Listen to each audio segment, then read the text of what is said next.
1981년 7월 29일에 영국에서 세기의 결혼식이 거행되었습니다.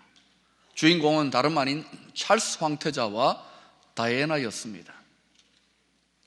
성 바오로 성당에 전 세계에서 모이던 내빈들만 3,500명 정도가 모였고, 또 50개국 이상의 80개 이상의 방송사에서 동시에 생중계를 하는데 전 세계의 7억 명이 그 결혼식 장면을 지켜보았다고 합니다.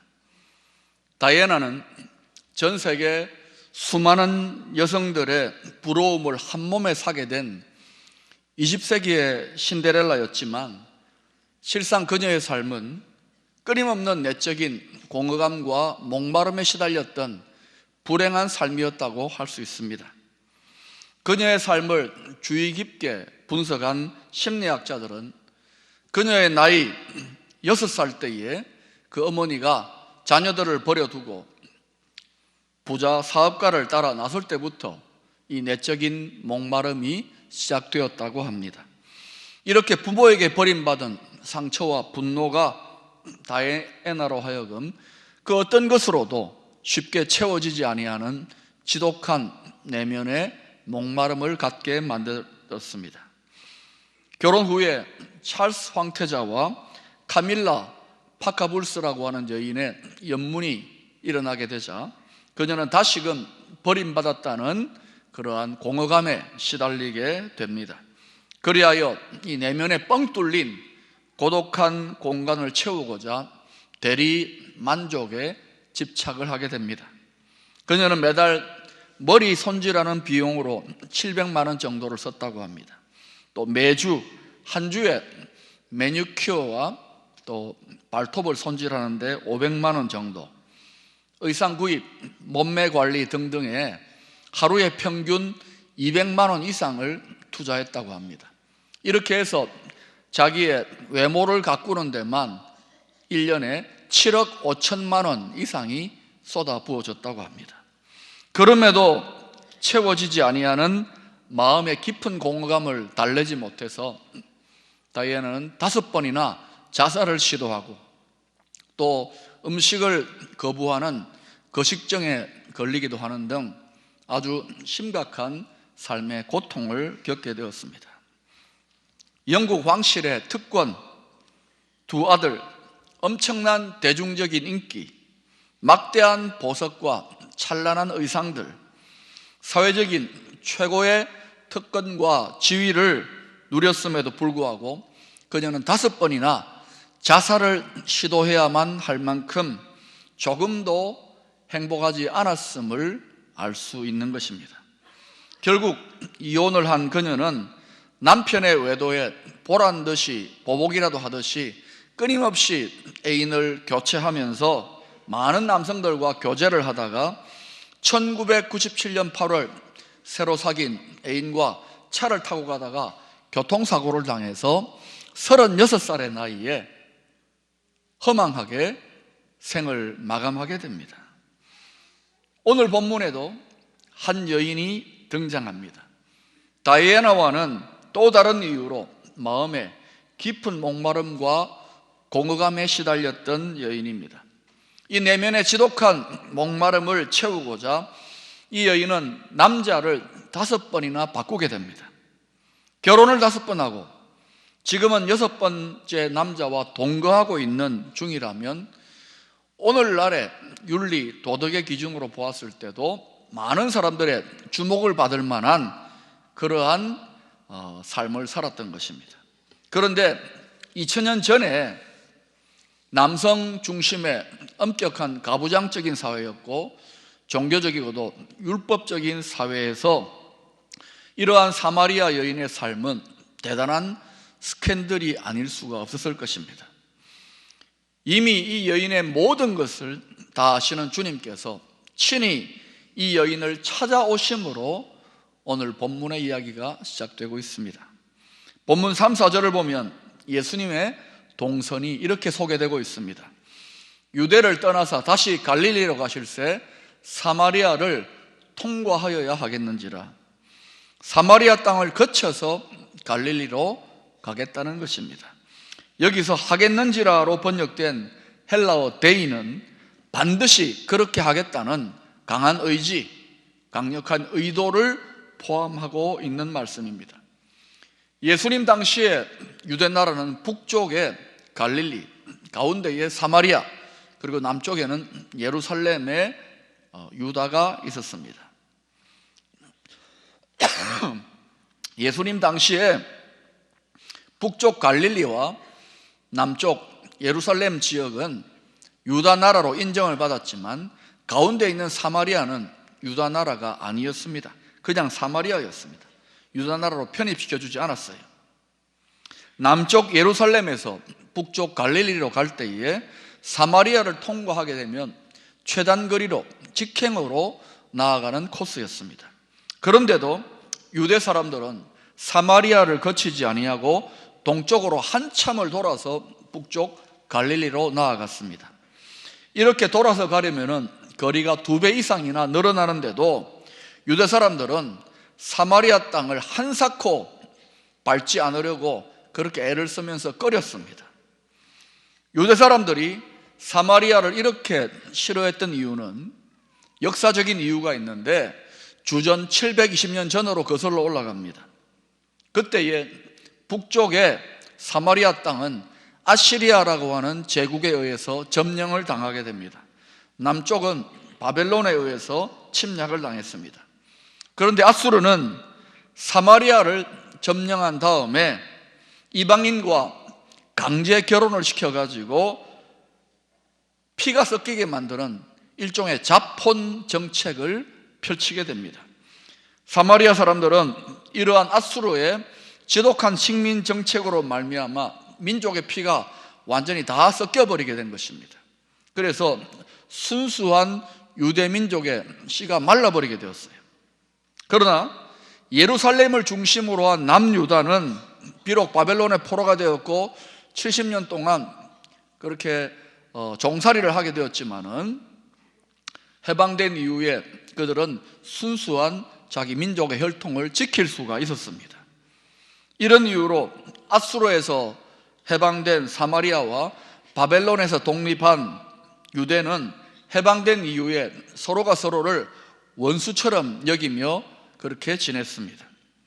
자폰을 함으로 피가 섞여버린 사마리아, 너희들은 유대인이 아니야, 이스라엘 사람이 아니야, 오직 순수한 혈통을 지켜낸 우리 유다 사람만이 진정한 이스라엘 사람이야. 이렇게 유다 사람들은 사마리아 사람들을 심히 경멸하였습니다. 그래서 유다 사람들은 사마리아 사람들을 보면은 속으로 저 개 같은 놈 이렇게 생각을 하면서 아예 상종을 하지 않았던 것입니다. 이렇게 멸시와 천대를 계속해서 받아왔으니 사마리아 사람들이 얼마나 속이 상하고 울분이 가득했겠습니까? 이렇게 해서 무려 400년 이상을 서로 간에 원수처럼 지냈습니다.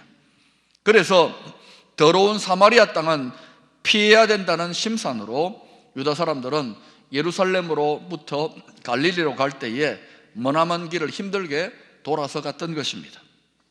그런데 예수님은 오늘 본문에 보니까 통상적인 유대 사람들의 상식을 뛰어넘어서 사마리아 땅을 그대로 통과해서 갈릴리로 가려고 했던 것입니다.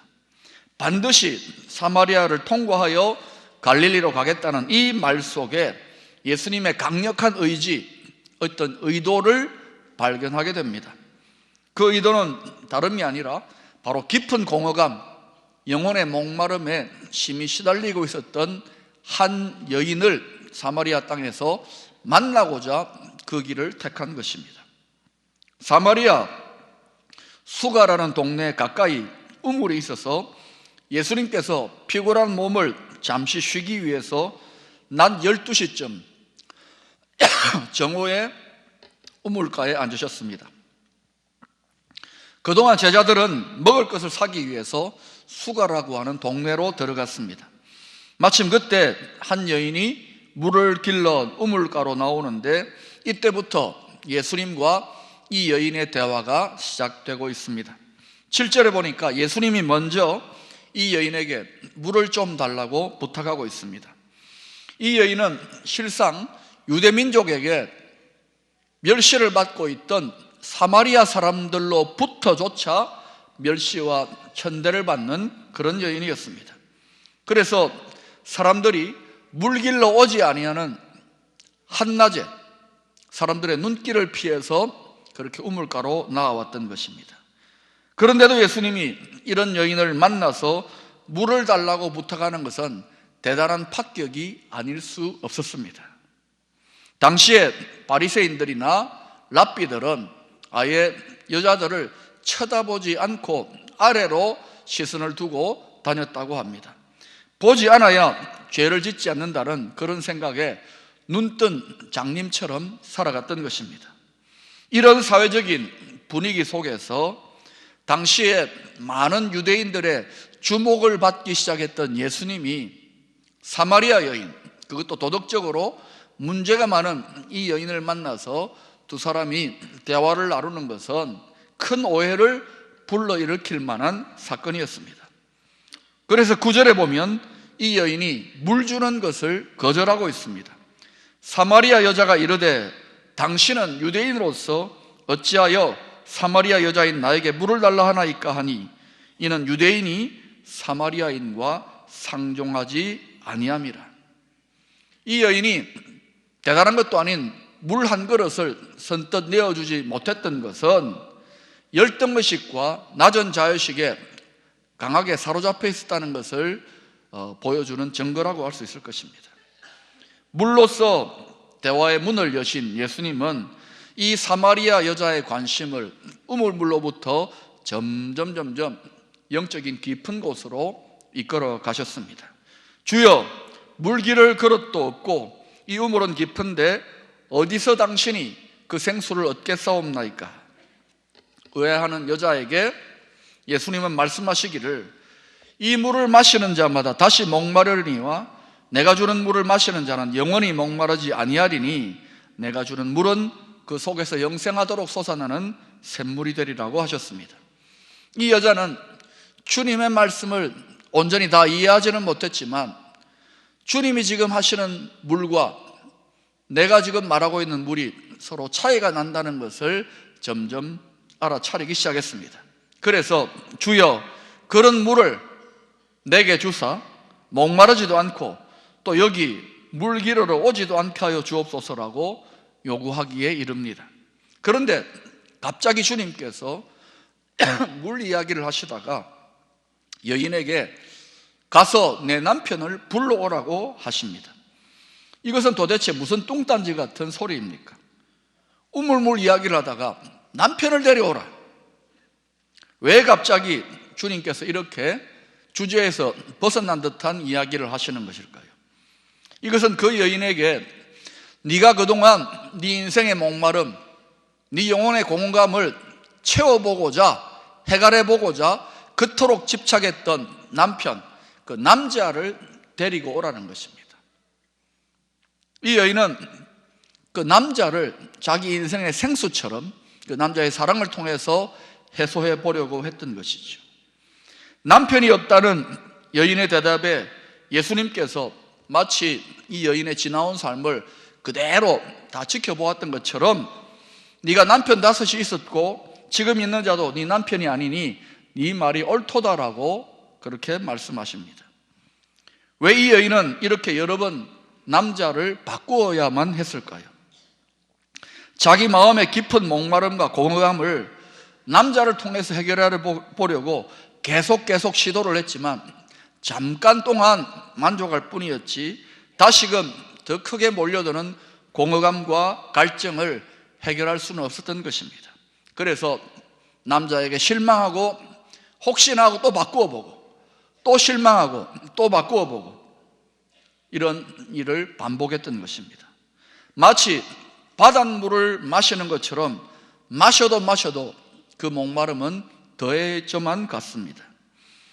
내가 그동안 위안을 얻으려고 그토록 집착했던 남자들, 어떤 사람들에게는 남자가 아니라 그것이 권력이 될 수도 있고 돈이 될 수도 있고 자식이 될 수도 있고 지식이 될 수도 있겠지요. 이런 모든 것들이 결코 내 영혼의 깊은 목마름을 해결해 줄 수 없다는 그 사실을 깨달으라는 것입니다. 그래서 주님께서 이 여인에게 네가 그토록 집착했던 그 남자를 데리고 오라. 그 남자가 내 인생의 깊은 목마름을 해결해 줄 수 없다는 것을 정확하게 지적하는 것입니다. 우물물에서 주제가 남편으로 바뀌었다가 다시금 대화의 주제가 이 여인에 의해서 예배로 옮겨가고 있습니다. 점점 여인의 관심사가 물질적인 데서 영적이고 내면적인 쪽으로 이전해가고 있는 것을 발견하게 됩니다. 자, 여기서 우리가 배워야 할 교훈이 있습니다. 우리가 누군가에 대해서, 신앙에 대해서, 예수의 복음에 대해서 소개하려고 할 때에 그저 급한 마음에 다짜고짜 교회 나가야 됩니다, 예수 믿고 구원받아야 됩니다, 이렇게 해서는 안 된다는 것이죠. 먼저는 일상의 대화를 통해서 자연스럽게 서서히 신앙의 문제, 영혼의 문제로 옮겨가야 한다는 것을 알 수 있습니다. 예수님은 물기르러 나온 이 여인에게 공통의 대화 주제가 될 만한 물을 통해서 대화의 문을 열고 점점 이 여인을 영적인 주제, 신앙의 주제로 그렇게 대화를 이끌어갔던 것입니다. 우리 또한 복음을 전할 때에 사업가에게는 사업의 문제를, 학생에게는 공부의 문제를, 가정주부에게는 자녀 양육이나 살림의 문제를 공통 대화의 접촉점으로 삼아서 더 깊은 영혼의 대화, 신앙의 주제로 나아가야 할 것입니다. 여인이 묻습니다. 선생님, 저희는 사마리아인이라서 그리심산에서 예배드립니다. 예루살렘 성전에까지 갈 수는 없습니다. 그렇다면 과연 어디서 예배드리는 것이 맞습니까? 예배에 대한 이 여인의 질문의 의미는 이런 뜻입니다. 주님, 제 삶의 문제가 영혼의 영적인 데 있었다는 것을 알게 되었습니다. 제 영혼의 이 깊은 목마름을 어떻게 해결할 수 있을까요? 어떻게 해야만 제 내면의 갈급함, 이 공허감을 해결할 수 있을까요? 이에 대한 주님의 대답은 이런 뜻입니다.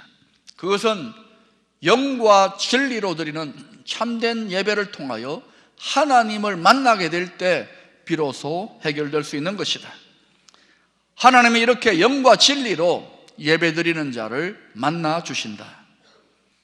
철학자 파스칼은 모든 사람의 마음속에는 하나님이 만드신 하나의 공간이 있다라고 말했습니다. 이 하나님이 만들어 놓은 인간 내면에 있는 이 공간은 이 세상의 그 어떤 것으로도, 지식이나 권세나 물질이나 쾌락을 통해서도 그 어떤 것으로도 결코 채워질 수 없어요. 그것은 오직 하나님으로만이 채워질 수 있는 공간인 것입니다. 인간은 소유로 만족하는 존재 같지만은 인간은 참된 관계로 만족하는 존재입니다. 영원하신 하나님의 변치 않는 사랑의 관계 속에 들어가게 될 때에 우리 영혼의 목마름은 비로소 해결될 수가 있는 것입니다. 그래서 하나님을 깊이 만났던 어거스틴은 이렇게 고백했습니다. 오 하나님, 우리는 하나님에게서 지형을 받은 피조물이기 때문에 우리가 하나님 앞으로 돌아가기 전에는 우리 마음에 진정한 평안, 진정한 만족이 있을 수가 없습니다. 주님은 우물물에 대한 일상적인 대화를 통하여 마침내 이 사마리아 여인의 영혼의 깊은 목마름을 드러내는 자리까지 나아갑니다. 그리고 영혼의 목마름을 느끼기 시작한 이 여인에게 주님께서 비로소 자신을 영혼의 생명수가 되시는 메시아, 그리스도로 자신을 계시하고 계십니다. 누가 생명수가 되시는 하나님의 은혜를 흡족하게 마실 수가 있을까요? 다른 사람이 아니라 영혼의 목마름을 제대로 느낄 줄 아는 사람입니다. 목마른 사람에게 생수가 귀하고 가치가 있는 것입니다. 이사야서 55장 1절은 영혼의 생명수가 되시는 하나님의 초청이 이렇게 소개되고 있습니다. 여러분 읽어보실까요? 시작.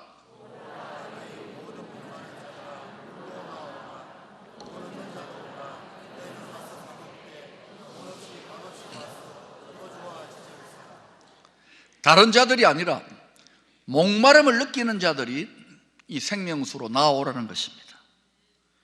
누가 영혼의 생명수를 흡족히 마실 수 있습니까? 자신의 영혼이 심히 목마르고 갈증을 느낀다라고 깨닫고 고백할 수 있는 사람입니다. 영혼의 생명수가 되시는 하나님께 간절한 마음으로 믿음으로 나아가는 사람입니다. 사랑하는 여러분, 우리 영혼의 목마름은 오직 하나님으로만 흡족히 채워줄 수 있다는 것을 믿으시기를 바랍니다. 이 영혼의 목마름이 해소될 때 비로소 그 사람은 참된 만족과 진정한 안식을 경험할 수 있게 될 것입니다. 문화관광부 장관을 지낸 이어령 씨는 세계적인 지성인이고 한국이 자랑하는 지식인이죠.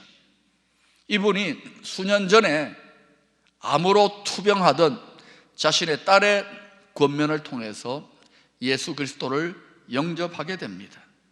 그리고 믿음이 잘 자라나서 간증집을 쓰게 되었는데요, 그 책 제목이 지성에서 영성으로입니다. 지금까지는 지식의 목마름으로 그것을 채우고자 지식을 추구하는 삶을 열심으로 살아왔는데, 이제 딸의 고난을 통하여 내 영혼의 결핍, 내 영혼의 목마름을 깨닫고 나서 영혼의 생명수가 되시는 예수님을 비로소 만날 수가 있게 되었다는 내용입니다. 그래서 이제는 단지 지성을 추구하는 삶을 넘어서서 영성을 추구하는 삶을 살게 되었다는 것이죠. 영혼의 목마름을 느낄 수 있게 되므로 바로 영혼의 생명수가 되시는 하나님을 뜨겁게 만나게 되었다는 이야기입니다. 시편 42편 1절에서 시인은 영혼의 목마름을 이렇게 고백하고 있습니다. 하나님이여, 사슴이 시냇물을 찾기에 갈급함같이 내 영혼이 주를 찾기에 갈급하니이다. 누구든지 이렇게 영혼의 간절한 목마름을 가지고 주님을 찾는 모든 자들에게 주님께서는 풍성한 영혼의 생명수를 부어주실 것입니다. 건강한 사람은 돌아서면 배고픔을 느끼고 시장길을 느끼죠. 마찬가지로 영적으로 건강한 사람은 하나님의 은혜와 하나님의 임재 속에 충만하다가도 다시금 세상에 처하여 하나님의 임재를 상실하고 잃어버렸을 때에 영혼의 목마름을 심히 간절하게 느끼게 됩니다. 그리하여 그 영혼의 목마름을 통하여 영혼의 생명수가 되시는 하나님을 흡족하게 마실 수 있게 되는 것이죠. 주일 예배의 자리가 우리 영혼의 목마름을 해결하는 영혼의 생명수가 되시는 주님을 흡족하게 마실 수 있는 신령한 우물터가 되기를 축원합니다. 사랑하는 여러분, 여러분의 영혼에 하나님을 향한 영적인 간절한 목마름이 회복될 수 있기를 축원합니다. 이 영혼의 목마름을 가지고 믿음으로 간절히 하나님께 나아갈 때에 그때 비로소 영혼의 생명수 되시는 하나님 안에서 만족히 하나님을 체험하고 만날 수 있는 은혜가 주어지게 될 것입니다.